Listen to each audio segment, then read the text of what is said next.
오늘부터 하박국서를 살펴보게 될 텐데, 이 하박국서는 우리에게 있어서 신기한 책입니다. 예수님을 믿는 사람들이라면 이 하박국서에 대해서 모르는 사람이 없을 정도로, 그 정도로 우리에게 굉장히 친숙하게 여겨지는 그런 책입니다. 그 이유를 생각해 보면 이 하박국 3장 17절로 19절 말씀이 예수님을 믿는 사람들에게 은혜롭게 읽혀지고 또 암송되어지는 그런 구절이기 때문이지 않을까 싶습니다. 그런데 이 하박국서 전체에 대한 내용을 물으면 친숙하게 느껴졌던 것과는 다르게 전체 내용을 잘 알지 못하는 경우가 많이 있습니다. 우리가 하박국서에 나타나는 독특한 특징 한 가지를 기억할 수 있다면 이 하박국서가 말하는 전체적인 내용을 대략적으로 기억하실 수 있겠다 싶습니다. 하박국서는 다른 예언서들과는 다른 독특한 특징이 한 가지 있는데, 구약 성경에서 예언자들이 하나님의 말씀을 선포하는 자들로 그렇게 나타나죠. 경고와 또 심판의 메시지를 통해서 하나님의 백성들에게 회개하라, 돌이키라는 그런 말씀을 전합니다. 그런데 이 하박국은 다른 예언자들과는 다르게 하나님께 따져 묻는 그런 예언자였습니다. 동시대에 활동했던 예레미야가 재앙과 저주와 심판을 전했다면, 이 하박국은 자신의 이름의 의미와 같이 시대의 고통을 끌어안은 자였습니다. 고통을 끌어안고 씨름했던 그런 사람인 것이죠. 하나님의 분노를 느꼈던 사람이 바로 이 하박국입니다. 그래서 하박국서의 내용은 하나님에 대한 하박국의 질문, 그리고 하박국에 대한 이 하나님의 응답, 그리고 속히 하나님께서 불의에 대한 심판을 통해 구원을 이루어 주기를 간절히 바라는 기도와 그리고 마지막에 찬양의 내용으로 그렇게 구성되어 있습니다. 어제까지 살펴본 이 나훔과는 불과 20년에서 30년 정도로 활동의 시기가 얼마 차이가 나지 않습니다. 그러면서도 앞으로 있을 남유대의 멸망에 대해서도 20-30년 앞을 내다보는 그런 시대에 활동한 선지자가 이 하박국입니다. 이 하박국 1장을 살펴보면서 하나님께 따져 묻는 이 하박국의 질문과 이 하박국의 질문에 대하여 응답하시는 주님의 말씀을 따라가 보려고 합니다. 그 질문이 우리의 삶에 주는 의미를 생각해 보는 그런 시간이 되었으면 좋겠습니다.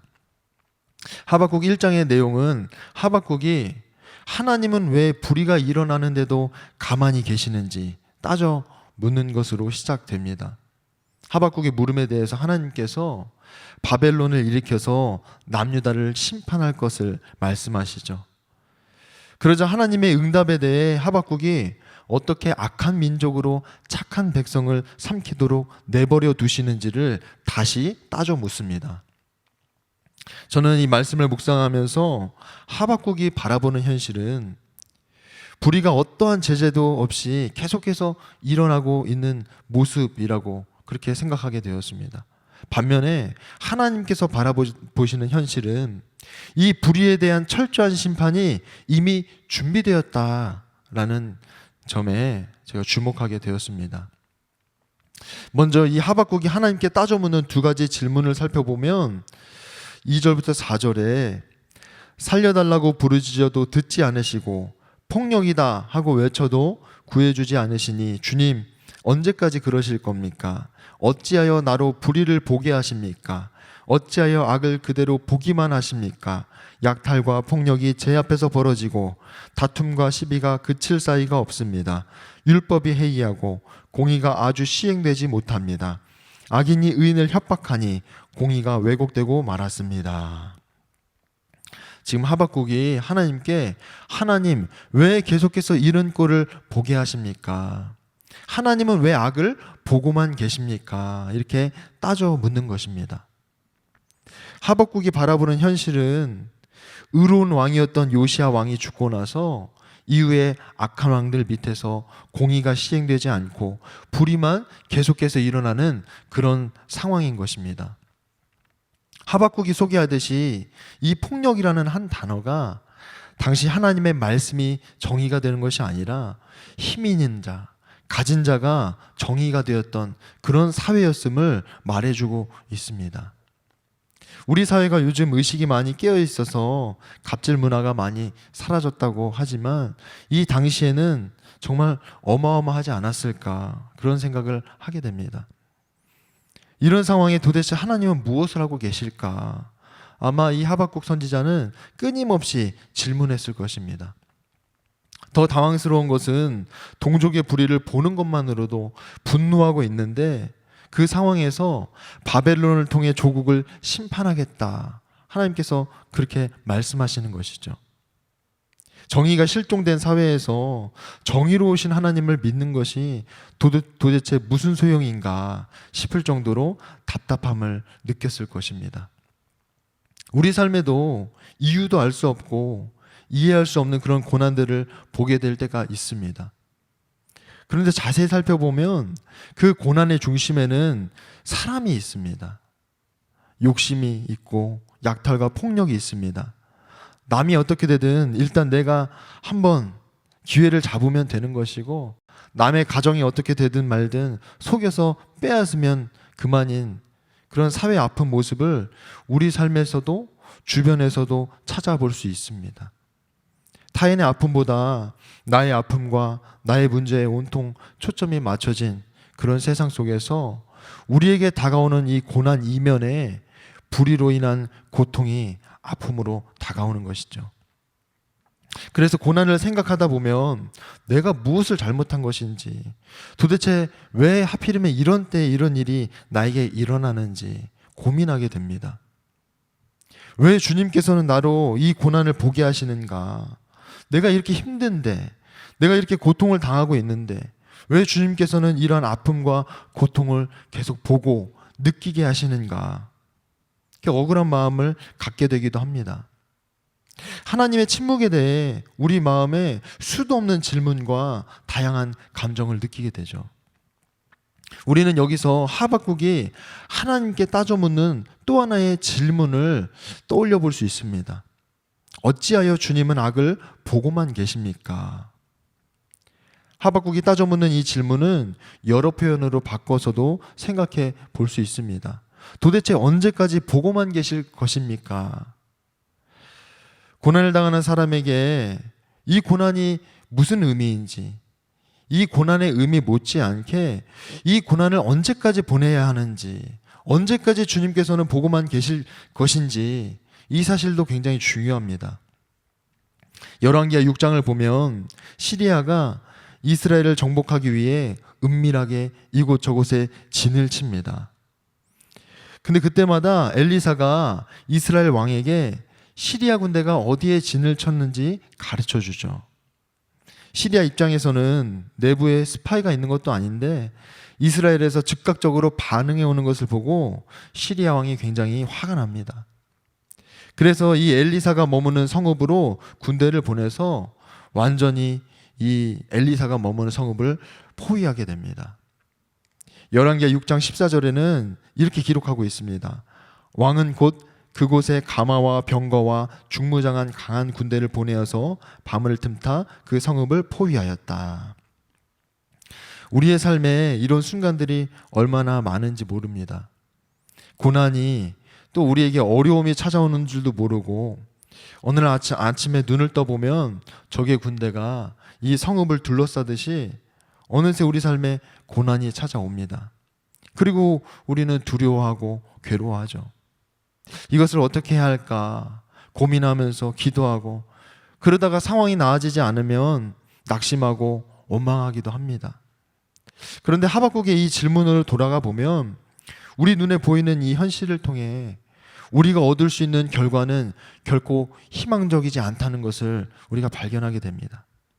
다행인 것은 현실을 바라보는 우리의 눈 위에 저 멀리를 바라보시는 하나님께서 함께 하신다는 것입니다. 우리 눈에 보이지 않는 하나님의 뜻이 이 고난의 시기를 지나는 동안 놀라운 열매로 나타나게 되죠. 하나님은 왜 보고만 계시는가? 우리들은 아무 변화도 없는 이 현실을 바라보면서 질문하지만 하나님은 분명히 일하고 계시고 하나님의 계획을 이루어가고 계십니다. 열왕기하 6장에 하루아침에 적의 군대가 성읍을 둘러싸은 것을 엘리사의 시종이 보고 나서 이 중무장한 강한 군대가 성읍을 포위했다고 엘리사에게 알리게 됩니다. 그때 엘리사가 두려워하지 말아라.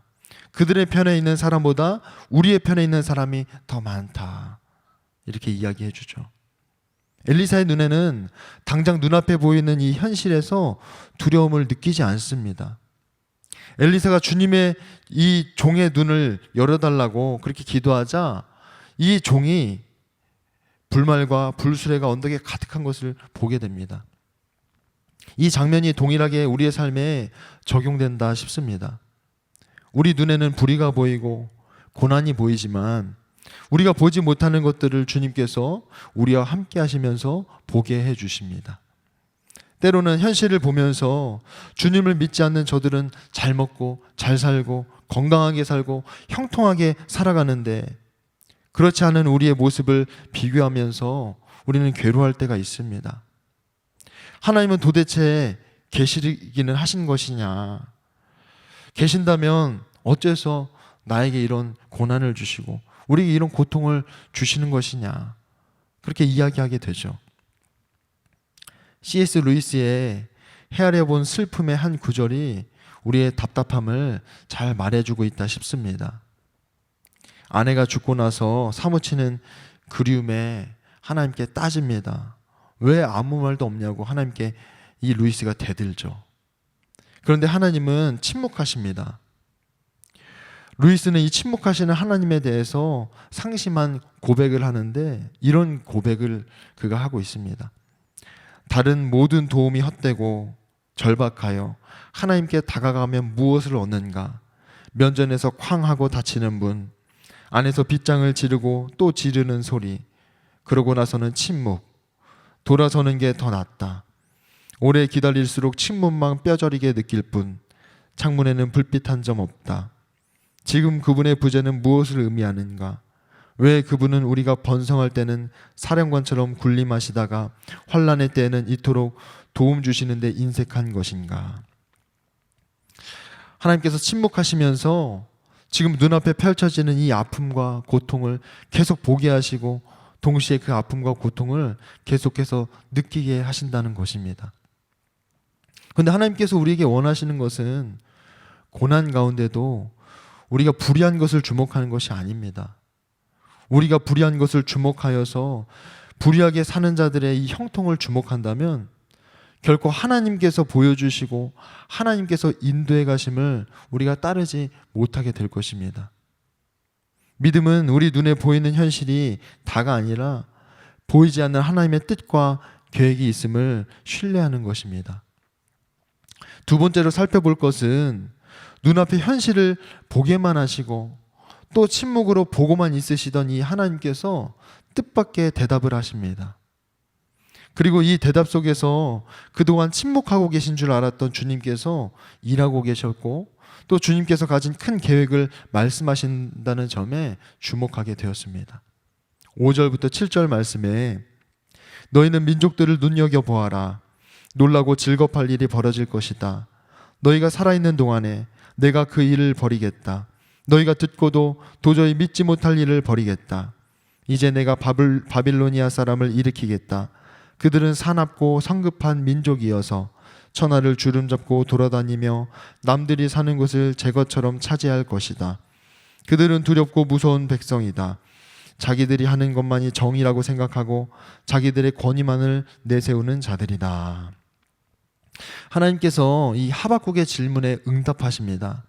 하박국은 어찌하여 나로 불의를 보게 하시고 또 불의를 보고만 계시는지 그렇게 따져 물었는데 주님은 이게 왜 그런 것인지는 말씀하지 않으시고 눈여겨볼 것이 있고 믿지 못할 만큼 놀라운 일이 벌어질 것을 말씀하십니다. 이 놀라운 일에 대해 하나님은 내가 바벨로니아 사람을 일으키겠다 그렇게 말씀하시죠. 하나님께서 이 바벨론 사람들을 일으키겠다, 세우겠다 이렇게 하실 때 말씀하실 때 이 불의에 대한 심판의 주체가 하나님이 되신다는 것입니다. 강대국 아시리아가 무너지고 나서 그 끔찍한 고통에서 많은 민족이 살아남았는데 또다시 바벨로니아 사람을 일으키겠다는 이 하나님의 말씀은 많은 사람들이 두려움에 떨게 되는 그런 말씀이었을 것입니다. 하나님을 따르는 소수의 의인들도 마찬가지로 두려웠을 것입니다. 하나님께서 동족의 불의에 침묵하신다고 생각했는데 하나님은 불의한 백성들에 대해 분명한 심판을 경고하고 계십니다.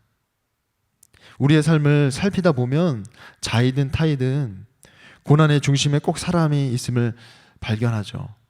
누군가로 인해 고통을 당하기도 하고 나 자신으로 인해 고통에 처하는 경우가 있습니다. 주님께서 불의를 참지 못하시는 분이라면 지금 우리가 겪고 있는 이 고통에 대해 주님께서 이미 일하고 계심을 우리가 반드시 기억해야 합니다. 그런데 불의한 자들 사이에서 의인은 어떻게 되는 것인가 우리가 질문해 보게 됩니다. 하나님의 뜻을 쫓아 살아가는 이 의인도 불의한 자들 사이에서 동일하게 심판을 받는 것인가 질문하게 되는 것이죠. 우리는 하나님은 불의를 보시면서도 침묵한다고 여기지만 우리 눈에 보이는 것이 다가 아니라 하나님은 보이지 않는 것까지도 보고 계십니다. 우리가 볼 수 없는 것, 보이지 않는 세계뿐만 아니라 우리가 볼 수 없는 미래도 보고 계십니다.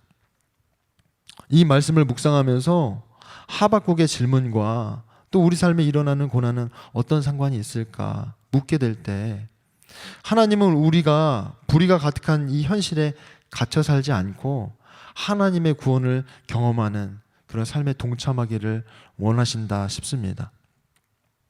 유대인 작가 엘리 위젤이 쓴 나이트라는 책에 보면 아우슈비츠 수용소에서 탈출한 3명의 유대인 이야기가 등장합니다.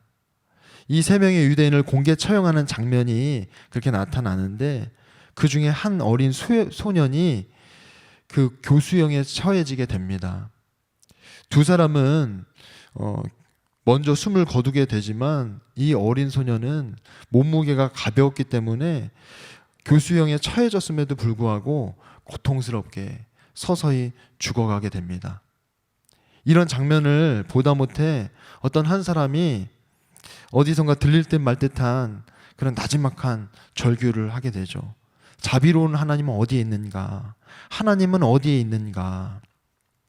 그때 이 위젤의 마음속에서 한 목소리가 들려옵니다. 하나님 어디에 있느냐고? 여기 교수대에 매달려 있지. 이 엘리 위젤이 하려는 하나님이 그 연약한 자와 함께 하셨다라는 것을 표현하는 것인지 단지 자비롭다고 믿어왔을 뿐이었던 그 하나님이 힘없이 그저 교수대에 달려서 죽으셨다라는 것을 말하려고 하는 것인지 아니면 어쩌면 하나님이 없다는 것을 말하고 싶은 것은 아닌지 그렇게 생각하게 되었습니다. 근데 저는 이 장면을 떠올리면서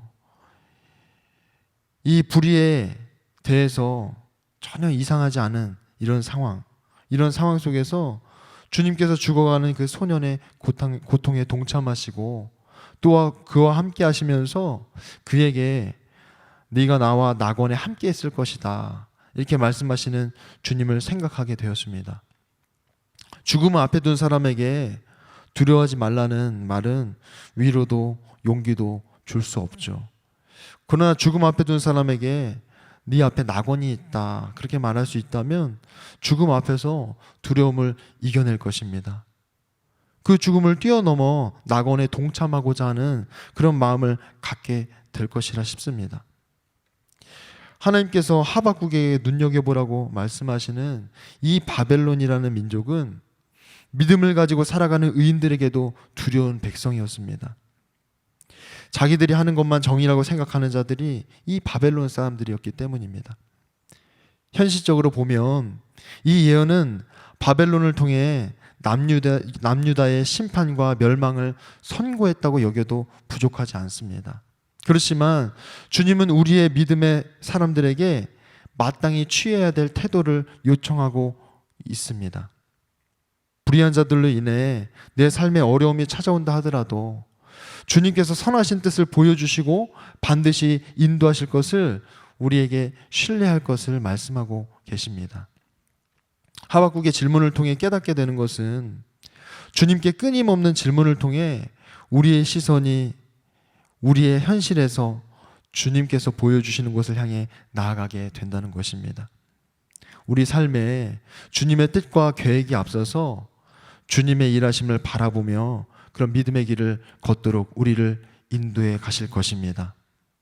오늘 두 가지를 나누었습니다. 첫 번째는 보이는 것이 다가 아니라는 것입니다. 현실에 나타나는 불의를 바라보면서 주님은 왜 우리에게 계속해서 불의를 보게 하실까? 주님은 왜 불의를 보고만 계실까? 이런 질문을 던지게 됩니다. 우리 사람은 보이는 것을 의지할 수밖에 없기 때문에 보이는 것으로 판단하게 되죠. 주님, 우리가 보이는 현실 외에 보이지 않는 것도 보고 계시는 분이십니다. 보이지 않는 현실에서도 일하시고 그 뜻을 이루시기 위해 지금도 일하고 계십니다. 그래서 우리가 이 현실에 마주하는 불이라든지 고난 너머에서 하나님께서 일하시고 하나님의 뜻을 이루어 가심을 우리가 신뢰할 수 있어야 하겠습니다. 두 번째는 하나님은 우리 눈에 보이지 않는 것을 보여주십니다. 그것이 우리에게는 두려운 심판의 모습이 되기도 하고 하나님께서 어떤 뜻과 계획을 가지고 계셨는지 알게 되기도 합니다. 그런데 하나님께서 우리가 볼 수 없는 것을 보여주실 때에는 그 일에 동참할 것을 요구하고 계심을 기억해야 합니다. 설령 심판 중에 있다 하더라도 주님을 신뢰하며 살아가야 함을 우리에게 요청하고 계시는 것입니다. 이 시간 두 가지를 기도 제목을 하나씩 나누어서 기도하도록 하겠습니다. 첫 번째로 기도할 것은 주님, 보이는 현실에 낙심하지 않고 주님을 신뢰하며 살게 하소서. 우리 눈에 보이는 현실로 인해 주님은 왜 보고만 계시는지 낙심하지 않고 보이지 않는 곳에서도 일하고 계시는 주님의 뜻을 이루어 가시는 그 주님을 신뢰하며 믿음으로 살아가게 하여 주옵소서. 함께 기도하도록 하겠습니다.